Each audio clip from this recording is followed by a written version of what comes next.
মুরব্বীদেরকে যদি বলা হয় বাবাজি আপনি কেন নামাজ পড়েন না, ওই বাবা শর্ট করে একেবারে প্রশ্ন ছুড়ে যায়, বাবা আমার অনেক কাম আছে, নামাজ পড়ার সময় নাই। বলে কি বলে না? কারণ নামাজের থেকে কাজের গুরুত্ব বেশি আছে না নাই? আমার যুবকদেরকে যদি বলা হয় যুবক ভাই আপনি নামাজ কেন পড়েন না, যুবক সরাসরি বলে যায় হুজুর আমাদের প্যান্ট ঠিক নাই। বলে কি বলে না?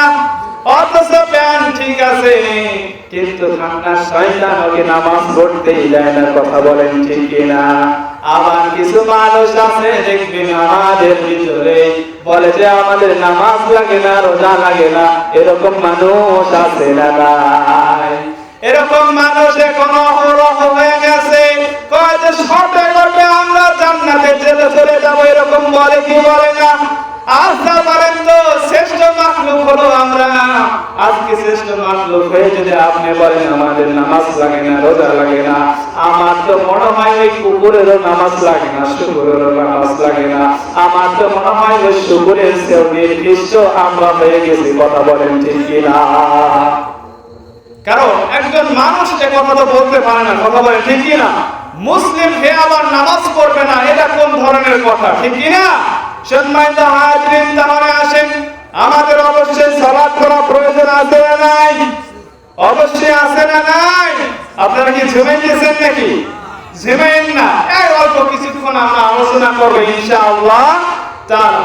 আমার আল্লাহ রাব্বুল আলামিন বললেন গোলামরে তোমরা কত শত গুনাহ করে ফেলেছো, কত পাপ করে ফেলেছো, এ গোলাম আমি আল্লাহ রাব্বুল আলামিনের কাছে তোমরা সিজদা দাও।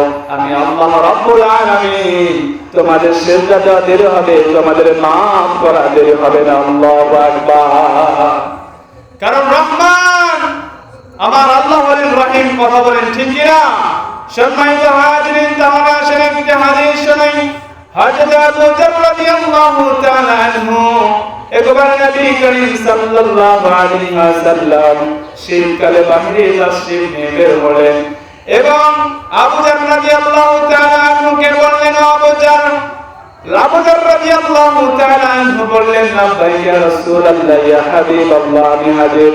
আবু যর রাদিয়াল্লাহু তাআলা আনহুকে রাসূল পাক সাল্লাল্লাহু আলাইহি ওয়াসাল্লাম বললেন ও আবু যর, যে ব্যক্তি আল্লাহ রাব্বুল আলামিনকে খুশি করার জন্য সালাতে দাঁড়িয়ে যায়, নামাজে দাঁড়িয়ে যায়, আমার আল্লাহ রাব্বুল আলামিন তার জীবনের সমস্ত গুনাহগুলোকে মাফ করে দেয়। আল্লাহু আকবার। আজকে সেই নামাজ আমরা পড়তে চাই না। আরে কপাল পড়া মুসলমান, এই যে আমাদের ভিতর থেকে দেখতে দেখতে একটা মাস কেটে গেল। কথা বলেন ঠিক কিনা? রমজানুল মুবারক মাস আমরা পেয়েছিলাম, রহমতের নাজাতের মাগফিরাতের মাস আমরা পেয়েও অনেকেই রোজা রাখে না। আছে না নাই? এরা কপাল পড়া মুসলমান। কেমন করে যে এদেরকে বোঝাবো? এদেরকে বোঝানোর মতো কোন রকমের ভাষা নাই। রাসূল পাক সাল্লাল্লাহু আলাইহি ওয়াসাল্লাম আমি যে আপনাদের সাথে যেভাবে কথা বলছি, একদিন এইভাবে মসজিদের নববীর ভিতরে আল্লাহর নবীজি হযরত মুহাম্মদ সাল্লাল্লাহু আলাইহি ওয়াসাল্লাম কথা বলছিলেন।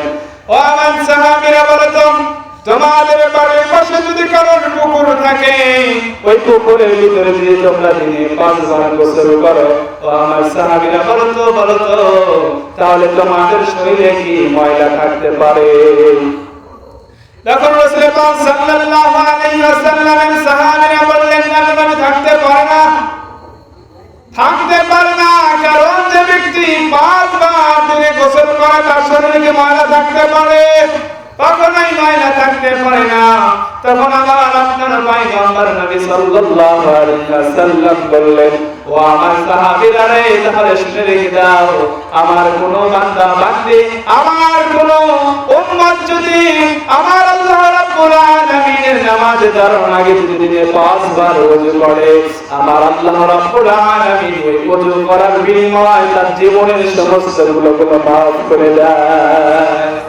সুবহানাল্লাহি ওয়া বিহামদিহি, সুবহানাল্লাহিল আযীম। শুধু ওযু করার বিনিময়ে আল্লাহ রাব্বুল আলামিন আমাদের শরীরের সমস্ত গুনাহগুলোকে maaf করে দেয়। আল্লাহু আকবার। ও মুসলমান আমার বন্ধুগণেরা, তাহলে আসেন, রাগ করতেছেন আপনারা? এবার তাহলে আসেন, কেন আপনি নামাজ আদায় করবেন না? কেন আপনি নামাজ আপনি পড়বেন না? ভালো করে কথাগুলো শুনে রেখে দেন মুসলমান আমার বন্ধুগণেরা। এই নামাজ হলো জান্নাত, এই নামাজ হলো জাহান্নাম। অর্থাৎ নামাজ পড়লে জান্নাতে যাবে, নামাজ না পড়লে জাহান্নামে যাবে। হাসরের ময়দানে জান্নাতীরা জাহান্নামীদেরকে জিজ্ঞাসা করবেন, আলাম নাকু মিনাল মুসাল্লিন ওয়া লাম নাকু নুতিমুল মিসকিন, তোমাদেরকে কিসের জাহান্নামে নিয়ে এলো? তখন তারা বলবেন, আমরা দুনিয়াতে থাকা অবস্থায় নামাজ আদায় করতাম না, অভাবীকে খাদ্য দিতাম না, মানুষের সাথে সুন্দর আচরণ করতাম না, অবশেষে আমাদের মৃত্যু এসে গেছে।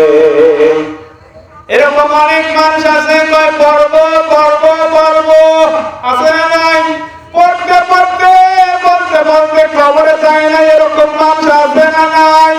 হাজার হাজার শত শত মানুষ, আপনার সাথে যারা মানুষ, কত মানুষ এরকম কথা বলে দুনিয়া থেকে বিদায় হয়ে গেছে। কথা বলেন ঠিক কিনা?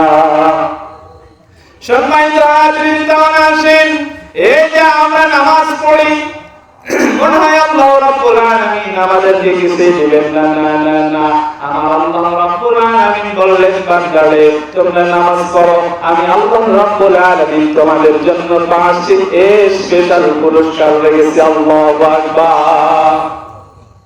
এই 5টি পুরস্কার দেখেন শুধু নামাজ পড়ার জন্যই দিবে, শুধু ওই মুমিন ব্যক্তির জন্যই দিবে যারা আল্লাহ রাব্বুল আলামিনকে খুশি করবে, সালাতে দাঁড়াবে।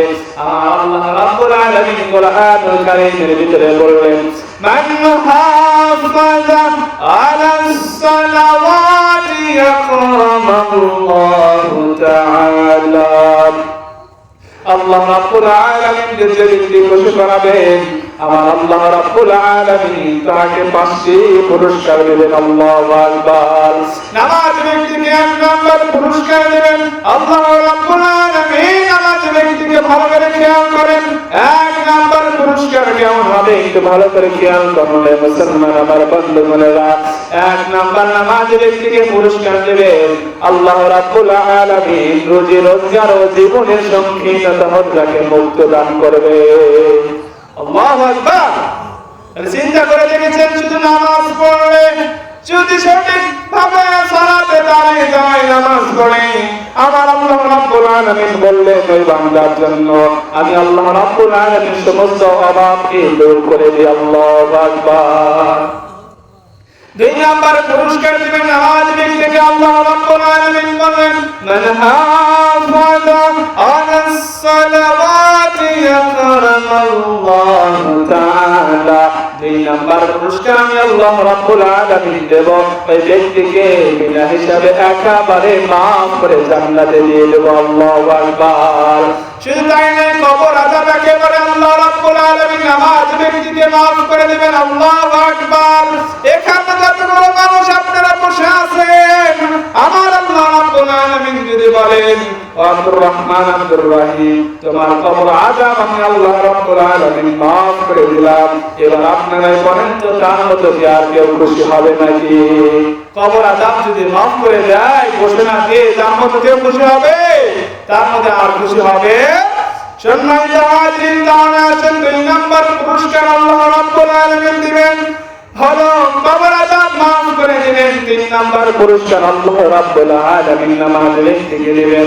আল্লাহ রাব্বুল আলামিন বলেন, মান হাফাযা আলাস সালাওয়াতি ইয়াকরামাল্লাহ। আল্লাহ রাব্বুল আলামিন নামাজ ব্যক্তিকে 3 নম্বর পুরস্কার দিবেন হলো ডান হাতে আমলনামা দেওয়ার সাথে সাথে এই আমলনামা মিষ্টি মিষ্টি আলো চমকাইতে থাকবে। এই মিষ্টি মিষ্টি আলো দেখিয়া দেখিয়া তার জান্নাতে নিজে প্রবেশ করতে পারবে। আল্লাহু আকবার।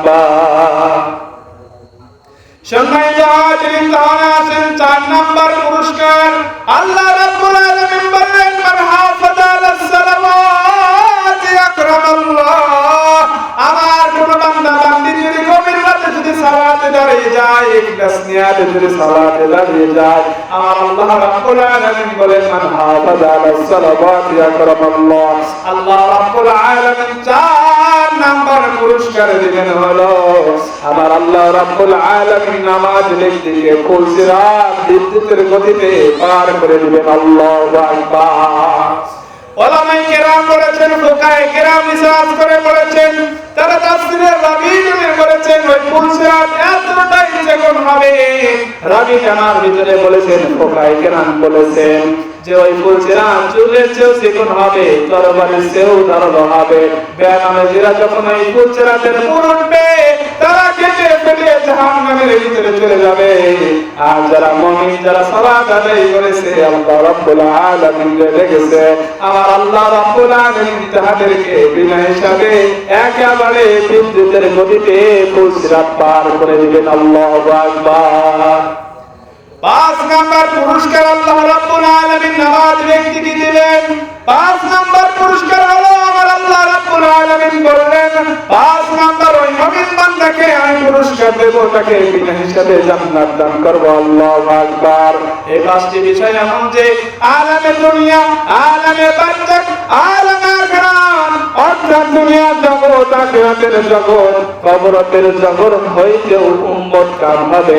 আল্লাহ রাব্বুল আলামিন বললেন ওয়ালা খাউফুন আলাইহিম ওয়ালা হুম ইয়াহজানুন। ও বান্দা বান্দী, তোমাদের ভয় নেই, তোমাদের কোনো চিন্তা নাই, আমি আল্লাহ রাব্বুল আলামিন মুমিনদের সাথে আছি। আল্লাহু আকবার। এবার আপনারা চিন্তা করেন, সালাত আপনারা পড়বেন কি পড়বেন না? সালাত রাজি আছেন তো? নামাজ পড়তে রাজি আছেন তো? এখন অনেকে বলতে পারে হুজুর চাপ দেন না, যখন সুযোগ হয় তখন নামাজ খালি পড়ে নেন। মন করার নামাজ পড়লে চলবে? জামাতে পড়লে আমরা জানি 27 সওয়াব বেশি, তাই না? আমরা কিন্তু বসে থাকি, এদিকে থাকি, ওদিকে থাকি, তারপর সালাত পড়ি না। কথা বলেন ঠিক কিনা?